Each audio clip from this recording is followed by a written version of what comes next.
everyone. This is Coach Rogers here. Welcome to Career Coach Talk. This is one of our interview series videos. This episode is highlighting a wonderful professional by the name of Akilah Griffin. Now, Akilah Griffin is a talent management and human resource professional who serves at the executive advisory capacity at her organization.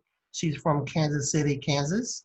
She has a desire to create a legacy of advocacy in her community to an emergent workforce empowerment for people in the communities.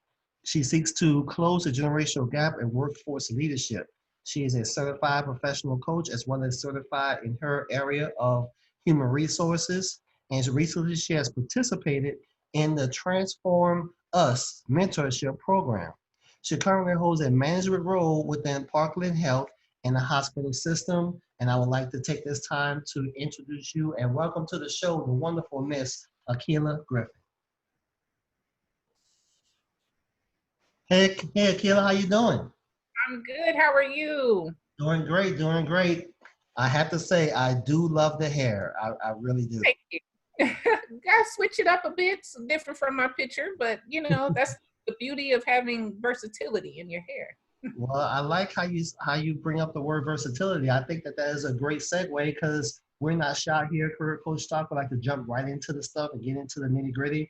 The title, we talk about being successful in the COVID world. As you know, and we're aware, we have so many people's lives has been flipped on the inside out, both professionally and personally. So my question to you, as a certified professional coach, as a certified HR professional who helps out the C-suite make decisions, what is your take on how COVID has affected the corporate life?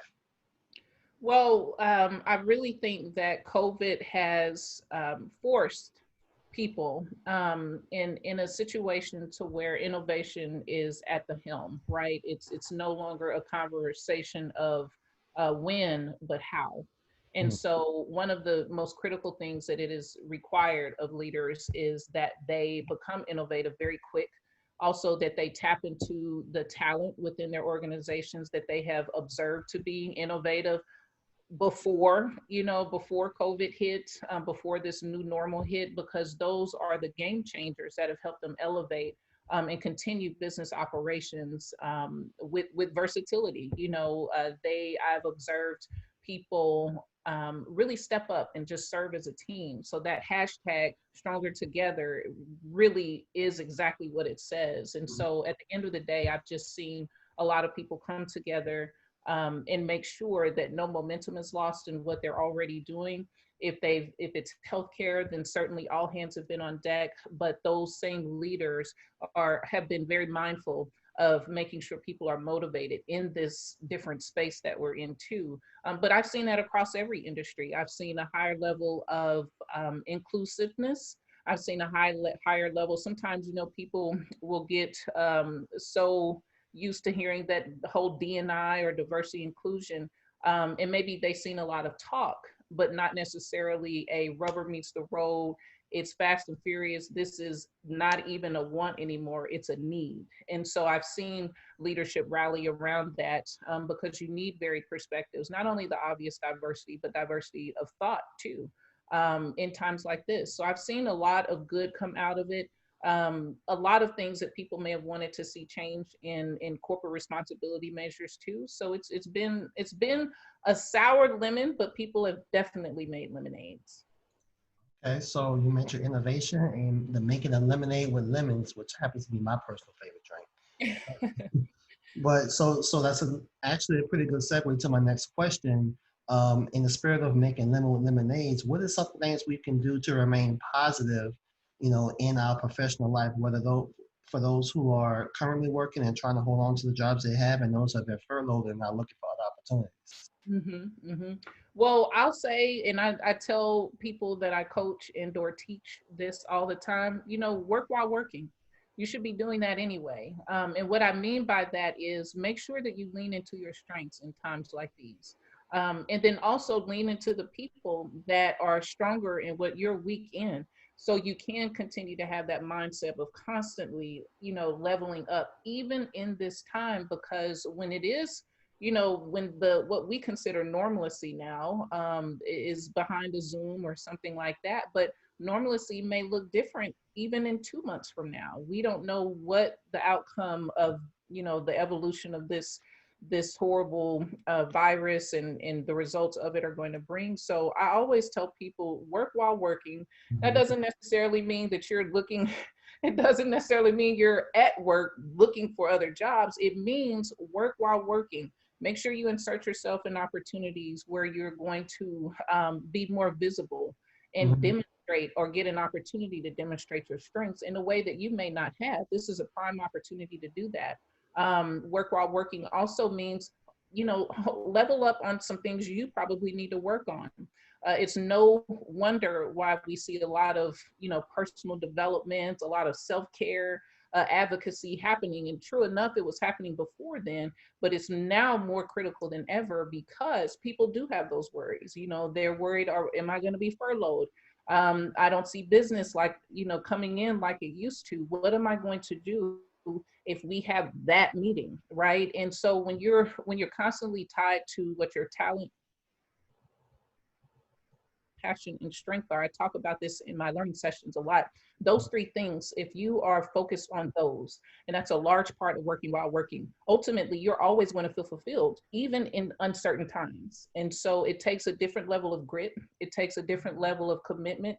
Not committing to a project or a work initiative, even though that comes with your day to day, but it takes a different kind of commitment to yourself in times like these. And I have found, not only with myself, but with people that I may coach or even coworkers, when they have that mindset, you just move a little differently. And there's certain things you can't do anything about. This virus is one of them, but it's not that time to fold. It's time to lean into your strengths.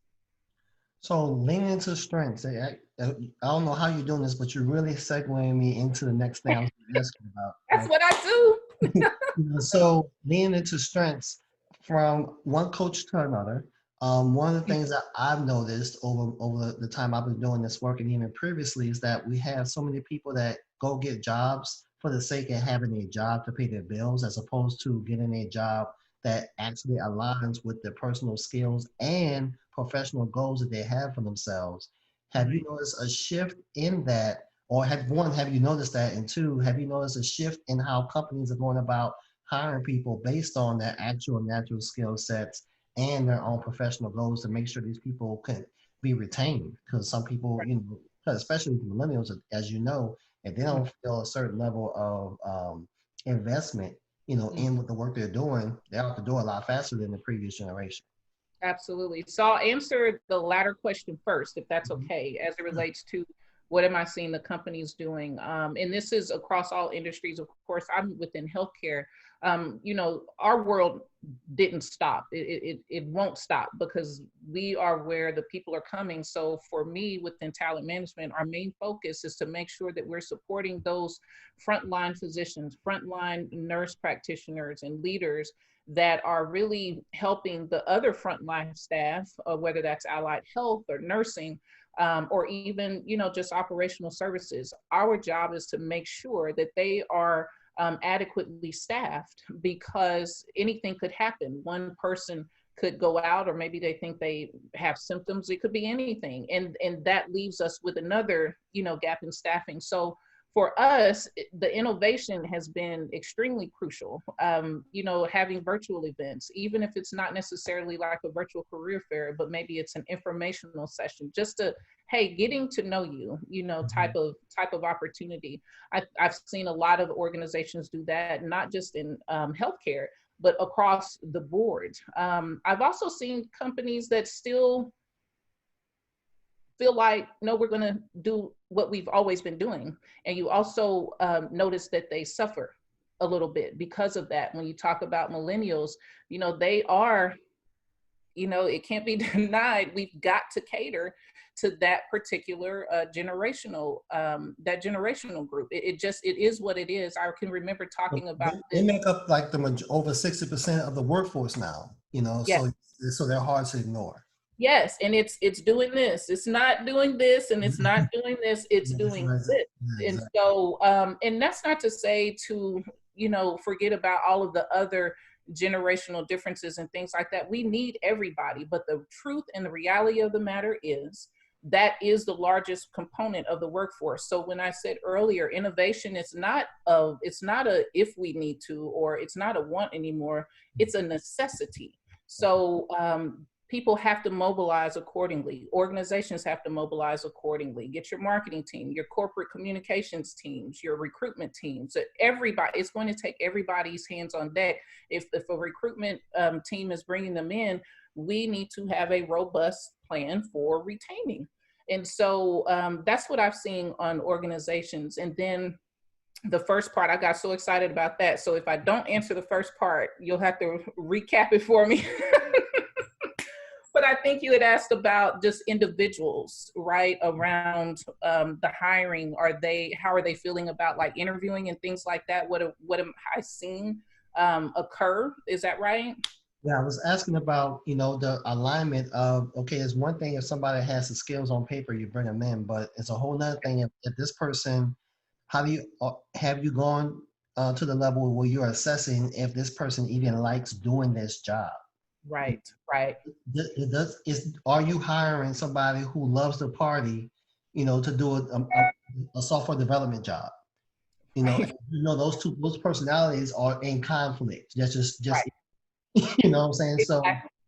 So are they taking things like that in the HR world into more of account? And also, are they gathering what individuals' professional goals are, and then taking that into account as well? Because if somebody's goal is to, hey, I want to move up in management, or a goal is to, hey, I want to make X amount of money, or whatever whatever their professional goals are, if it's Right. not in line with what that particular role can provide for them, is that taken into account, when during the hiring, the orientation process, is that even coming up? Yeah, I mean, so again, I'm in an industry where we don't stop. We're all hands on deck. So I do want to speak from a standpoint of other industries that I've observed, because for what I do every day, we have to pay attention to those things. I mean, we have to be focused on retention. I just mentioned it. It's with the recruitment focus, we can bring them in, but if they're going out the back door or they're leaving, we're fighting with one or two hands behind our back. So I've observed companies be very much aware of that. There's a level of humanity that I have not seen in a long time in some industries, because it's just not characteristic of them to have things like EAP programs in certain industries, because it's kind of here's a job, you do it, and if you want to develop, go get another trade. It's not very specialized, but you see that actually flipping. And I'm excited to see that in industries, because I think that is a point of focus that should have always been there. We should always be looking at the holistic person and not just the person in the seat. And HR has evolved. At one point it was personnel. And then it was just kind of, all right, we need this, or we have this order, go fill this job. Your assignment starts today, it ends here, and hey, good luck. Thank you for your service and helping us. But as everyone knows now, that's not the case. You have to have a really good sense of community, and you have to understand where people are. I think jobs are really understanding now, hey, we have to meet people where they are. Mm-hmm. And it goes beyond that resume or that stuff that's on the paper. What about them? What really motivates and drives them every single day to get up and do this over and over again, on the good days, on the bad days, on the halfway days? I think What the makes relationship them is tick? changing as well with people with jobs. Not to Mhm. cut you off, but just kind of an insert thing, something I noticed that you may want to kind of mention or kind of give me a comment on, is that Okay. the relationship on the job. Remember you just said, you come in, you do this project, you do it for us, you're over, you're done with us, goodbye. The Mm-hmm. relationship at that point, companies thought the relationship was done then. But you have websites like Glassdoor and Salary.com and stuff like that that's become more of a resource for people who are going out, looking for jobs now. They're getting feedback like a Yelp review, right? Yes, You know what I'm that's saying? exactly right. So you almost have to treat your employees in some instances almost like a customer, You know, they're your most important customer. Without them, you don't have a business. And that's the bottom line. Definitely you need customers to bring in the revenue, but customers visit or they frequent a business because of relationships. okay. You know, of course, if the service is bad and it's kind of like, you know, you go to a restaurant industry, I didn't like that. But if the service is exceptional, you will return, but you'll try something different. If the service is horrible and your employees are horrible, but the food is also horrible, that's where Yelp and Google reviews and all those things comes in. And so you look at the two end users of this one service and or product. If an employer is their service to someone is providing them an opportunity to livelihood. But at the same time, you are dealing with savvy millennials, savvy Gen Xers, go Gen X, and we know our worth. We know what we are valuable, or we know what our value is when we get out here in difficult situations. We know how to navigate through them because we have learned and we've gleaned from the generation before us. And guess what we're doing? Because we're so pumped about, hey, the workplace could look like this. You could go to work every day and actually want to be there. We're taking that type of empowerment and we're passing it on to the millennials. And now it's so much so that we're saying, hey, they're running with it though. They're taking yeah, that. they're running with it. They're running with it. 5 to 7 years that we would give a company, and they shrunk that sucker down to 1.5 years max. 1.5 years. You know, about a year ago, I was talking with my nephew. He is 25. Awesome producer. Awesome producer, and just he's got his stuff together, man. But he said something that was so valid. He said, hey, we cut out the middleman. That's the difference with us. If we want to start a business, we want to understand how to market it, we're getting on the internet, we're looking it up, but we're also looking at what works and what makes people tick and what doesn't. And we're not ignoring the data. Key thing, they do not ignore the data. That is why millennials are taking something and running with it. They're driving businesses off of Instagram. It's relationships. It's how they're leveraging how they can communicate. And here's what's so dynamic about that generation. They understand both sides just like Gen X understood both sides. But they understand technology in such a way that they can ebb and flow no matter what new app comes out. They can pop in, pop out. They can tell you this is what you need to do. Nope, do it over here. Do that same thing, but use this platform because the people that you're trying to reach, this is where they go. And that's just not something I know the Generation X, and I'm talking about myself, we know it's there, but we also have strong relationships with people. Look at the companies founded and started and multi-millionaire, billionaires, and have changed the landscape and been the real disruptors in everything we're seeing across the industries. We know relationships. And so I think for job seekers, I think that's what they are really understanding. And that's one of the reasons why I'm so passionate about what I do. My goal is to tell that story, you know, to millennials or new generations, sometimes even generations older than me. This is how it works now. This is what we've observed. Try this. If it doesn't work, let's come back to the table and regroup. But while you go regroup, take a millennial with you.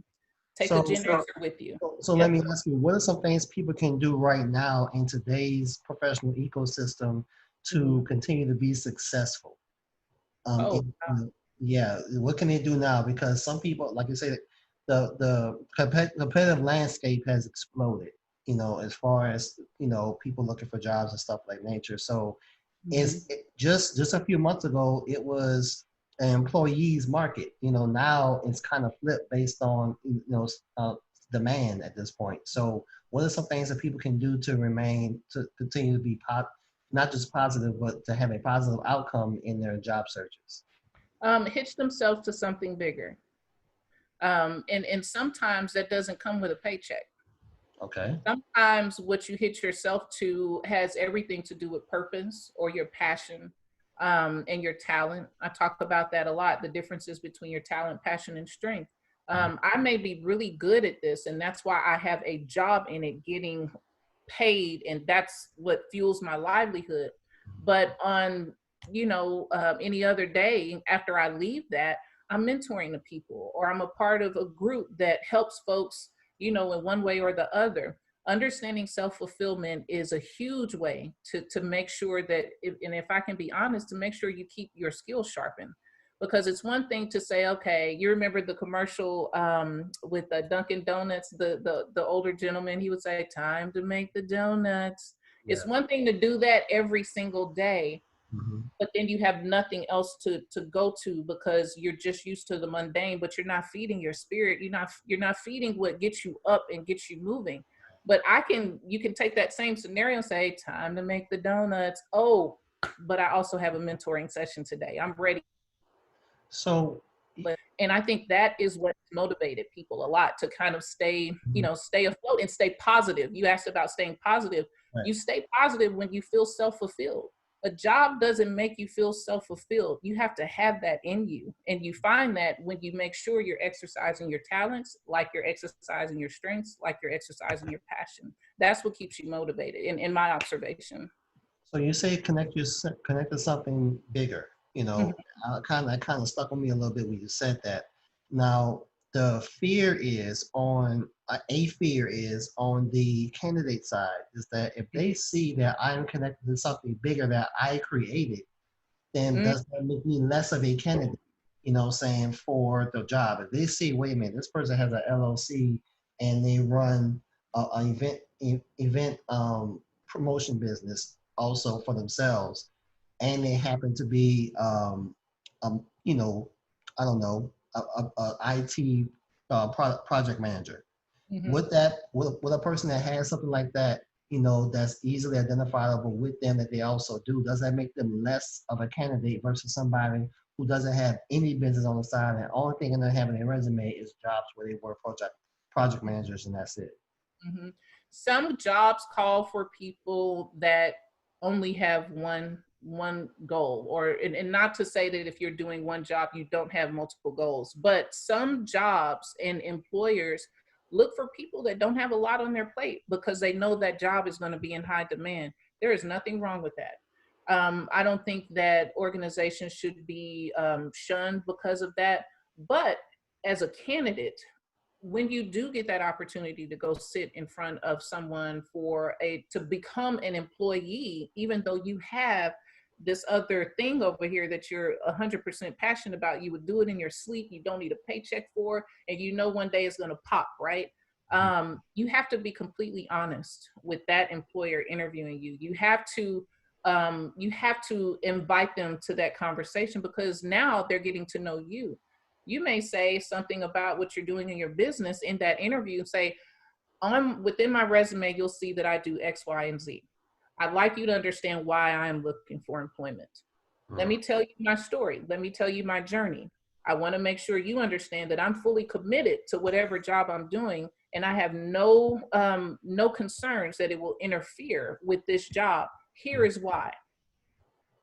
You have to be honest. You really do. I think the fear is that they, like, for example, they don't want to list that on their LinkedIn profile because they won't even get a chance to get in the room to have that conversation. Would you suggest they take it off their profiles, off their resume, and just bring it up during the interview? Or do you suggest that they go ahead and list it, and let the chips fall where they may? Here's what I would say to that, to each his own, right? But what I have observed that works for some very successful people that have businesses, and they also have been with their jobs for 6, 7, 8, 9 plus years.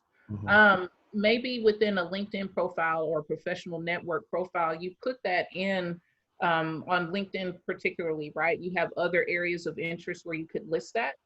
If you want people to hear from you directly, to know your story, you can put that information in there, but leave enough. Don't give them everything, but leave enough for them to be intrigued enough to want to get you on the phone, because the job they see you can do, especially if they're looking at your past work experience, they're probably like, oh man, this is hitting all the buttons of what we need. A business, but his experience is so good, I've got to talk to him at least. That's all you need to do. You want to get them on the phone. You want to tell your story.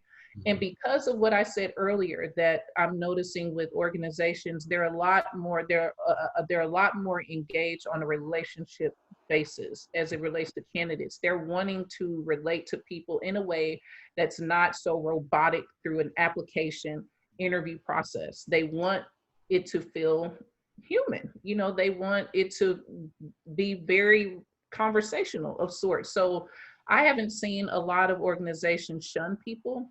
Now, whether or not they look at the resume and then they immediately, say, oh, he's got a business, well, they're not going to be all in, go on to the next resume. I'm pretty sure that happens. I'm not going to act like it doesn't. Mm-hmm. But if you get an opportunity to get that phone call, tell your story. There's a reason why they're going to pick up that phone and call you anyway. Okay, cool. Well, thank you so much for that. So, how can people learn more about you? How do you interact with people from a networking standpoint? How can people network with you? Absolutely. On LinkedIn, you can find me by my first and last name that you've shown in the introduction. Mm-hmm. And I'm on LinkedIn. I mean, that is my go-to Monday through Sunday. I was going to say Friday, but I'm truly on it all the time. Mm-hmm. I do utilize Messenger quite a bit, but that is probably one of the best ways to reach out to me. So LinkedIn, definitely search profile for Akilah Griffin.